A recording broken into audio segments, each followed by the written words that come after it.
తమిళ super star దళపతి విజయ్ కు ఆయన భార్య సంగీత బిగ్ షాక్ ఇచ్చింది. విజయ్ నుంచి విడాకులు కావాలని కోర్టుకెక్కింది. తన భర్త విజయ్ కి వేరే మహిళతో సంబంధం ఉందని పిటిషన్లో పేర్కొంది. విజయ్ సంగీతలకు ఆగస్టు 25, 1999లో వివాహం జరిగింది. వీరిద్దరికీ ఒక కుమారుడు, కుమార్తె ఉన్నారు.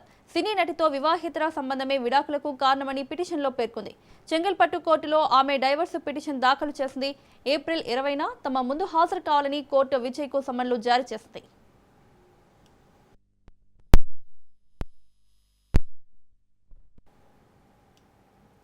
పెళ్లైన 26 ఏళ్ల తర్వాత వీరిద్దరు విడాకులు కోరడం చర్చనీయాంశంగా మారింది. గతేడాది నుంచి సంగీత విజయ్తో విడాకులు తీసుకుంటారనే ఊహాగానాలు వినిపించాయి. విజయ్ ఇటీవల ఓ స్టార్ హీరోయిన్తో సన్నిహితంగా ఉంటున్నారనే వార్తలు గుప్పమంటున్నాయి. ఈ నేపథ్యంలో సంగీత విడాకులు కోరడం తమిళనాట సంచలనంగా మారింది. వచ్చే తమిళనాడు అసెంబ్లీ ఎన్నికల కోసం విజయ్ తన పార్టీ టీవీకే ప్రచారంలో పాల్గొంటున్నాయి. ఇదే సమయంలో భార్య విడాకులు కోరారు. ఇది విజయ్ రాజకీయ భవిష్యత్తుపై ప్రభావం చూపించనుంది.